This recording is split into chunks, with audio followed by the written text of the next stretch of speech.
You can have the company, Daniel said with a smirk, sliding the divorce papers across our lawyer's polished conference table. Consider it your alimony. I stared at the documents, hardly believing what I was reading.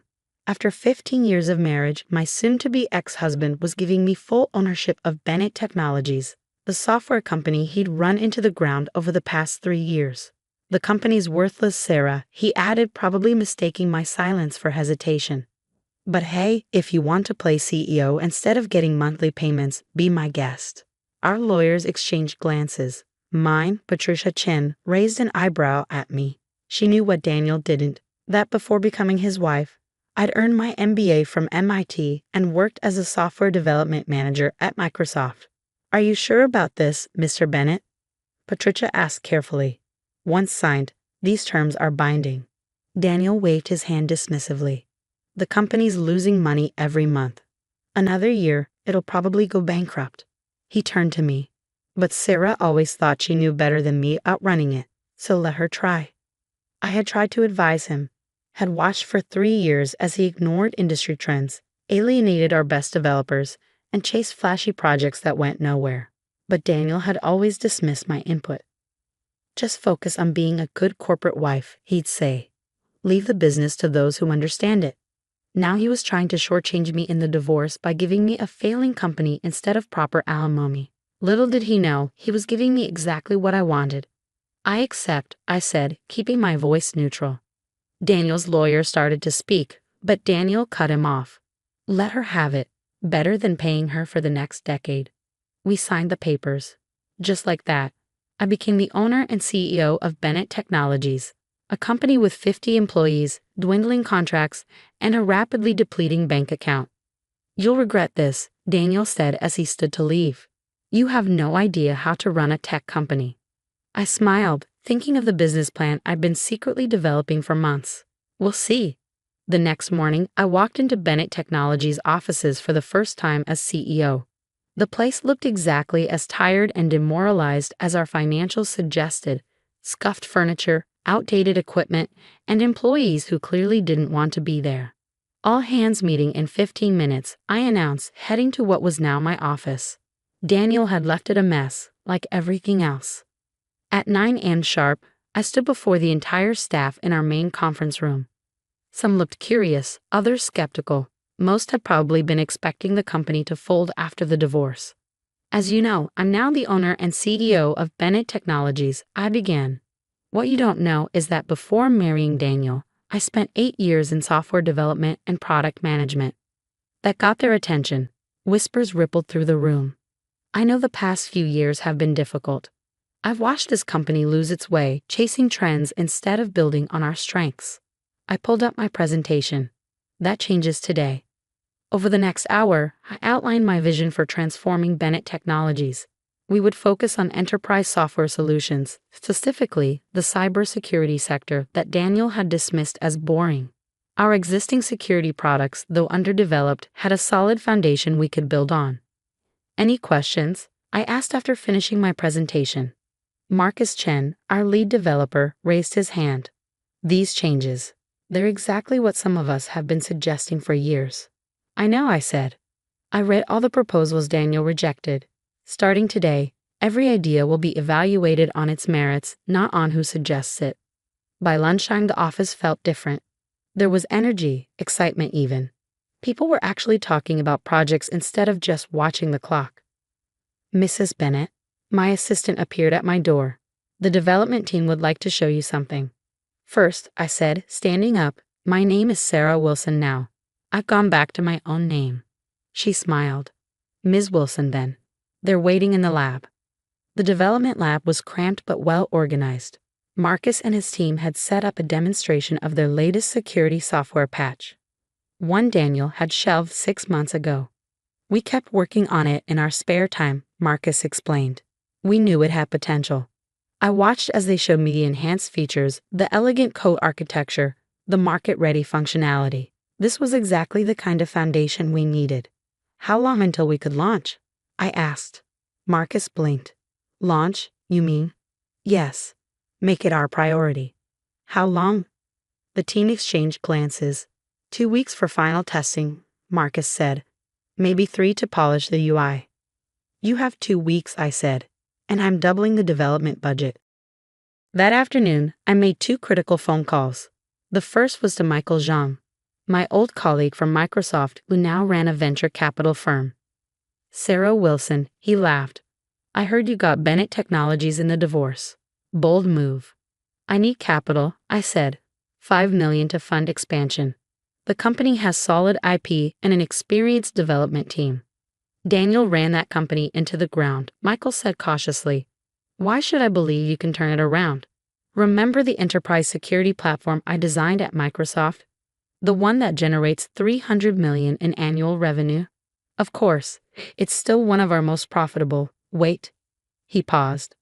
Are you saying Bennett Technologies has something better? Come see for yourself. The second call was to Lisa Martinez, a headhunter I'd worked with years ago. I need engineers, I told her. The best you can find, especially in cybersecurity. How many? 10 to start, and Lisa? Money's no object. I want the best. That evening, I stayed late at the office, reviewing contracts and financial records. The situation was bad, but not unfixable. We had enough cash runway for 3 months, if we could launch the new security product before then. My phone buzzed, a text from Daniel. Heard you're making big changes already. Good luck with that. You'll need it. I ignored it, focusing instead on the email that had just arrived from Michael Zhang. Demo scheduled for tomorrow. This better be good. I smiled, thinking of Marcus and his team's hidden gem of a security platform. Oh, it will be, I whispered to my empty office. It will be. The next few weeks were a blur of activity. Michael Zhang's venture firm invested $8 million after seeing the demo, more than I'd asked for. They knew a winner when they saw one. With fresh capital, we hired top talent, upgraded our infrastructure, and accelerated development. The office hummed with purpose, our developers energized by finally having the resources and support they needed. 3 weeks after I took over, we launched Secure Core, our enterprise security platform. The response exceeded even my optimistic projections. This is exactly what we've been looking for, the CTO of a major bank told me during a demo. How soon can we start implementation? By the end of the first month, we had 10 major clients and a growing pipeline. The industry noticed. Tech blogs started writing about the mysterious transformation of Bennett Technologies. That's when Daniel called. We need to talk. Daniel's voice was tight with barely controlled anger. About what you're doing to my company.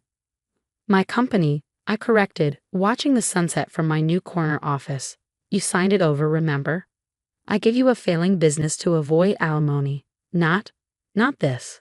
I smiled, though he couldn't see it. Not what, Daniel? A successful company, a growing client base, positive press. You've changed everything. The product direction, the management structure. Yes, I cut in. That's what good CEOs do when things aren't working. They fix them. He was quiet for a moment. I want it back. Excuse me? The company. I'll pay you what it was worth when we divorced. Plus a fair premium. I laughed, actually laughed out loud.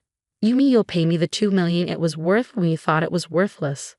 Now that it's worth 20 times that? 20 times. His voice cracked. That's impossible. It's only been 2 months. Our latest valuation came in yesterday. The venture round puts us at 40 million. And that's just the beginning. Silence. Then, I'll sue. You must have been planning this. It's fraud. No, Daniel. It's competence. Something you never recognized in me. I straightened some papers on my desk. Now, if you'll excuse me, I have a board meeting to prepare for. After hanging up, I sat back in my chair, thinking about how far we'd come in just 2 months. Secure Core was exceeding all projections, our development team had doubled in size, and we'd moved to a new office space that actually matched our ambitions. My assistant knocked on the door. Ms. Wilson, the management team is ready for you. The conference room was packed with our expanded leadership team, some familiar faces, some new hires I brought in. All of them energized, focused, ready to build something extraordinary. Good morning, everyone, I began. Let's talk about Phase 2. Phase 2 was my plan for expanding beyond just cybersecurity. We had the team, the technology, and now the capital to build a complete enterprise software suite. Development timeline is aggressive, Marcus said, reviewing the specs. But with the new team members, it's doable. What about market positioning? Lisa Chen, our new VP of Marketing, asked. We're still seen as a security company. That's about to change, I smiled. Wait until you see what's next. What was next turned out to be bigger than any of us expected. Our enterprise suite, built on Secure Core's foundation, revolutionized how companies manage their digital infrastructure. The market response was overwhelming. 6 months after I took over, Bennett Technologies, now rebranded as Nexus Systems, was valued at $70 million. We had offices in 3 cities, over 200 employees, and a client list that included Fortune 500 companies. That's when Daniel made his next move. Ms. Wilson? My assistant's voice was unusually tense. Your ex-husband is here, with his lawyer.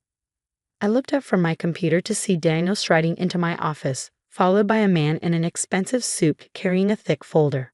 This is ridiculous, Sarah, Daniel snapped before I could speak. You've stolen my life's work. I raised an eyebrow. Your life's work? You mean the company you were running into bankruptcy? The one you gave away to avoid paying alimony? His lawyer stepped forward. Mrs. Bennett. Ms. Wilson, I corrected. Ms. Wilson, my client believes you acted in bad faith during the divorce proceedings. You clearly had plans to transform the company but withheld that information. I pressed a button on my phone. Patricia, would you join us, please? Minutes later, my lawyer walked in, looking unsurprised to see Daniel and his attorney. Perfect timing, I said. These gentlemen were just explaining how I acted in bad faith by making a failing company successful. Patricia smiled thinly. Were they? How fascinating. She set her briefcase on my desk. Shall we review the divorce agreement?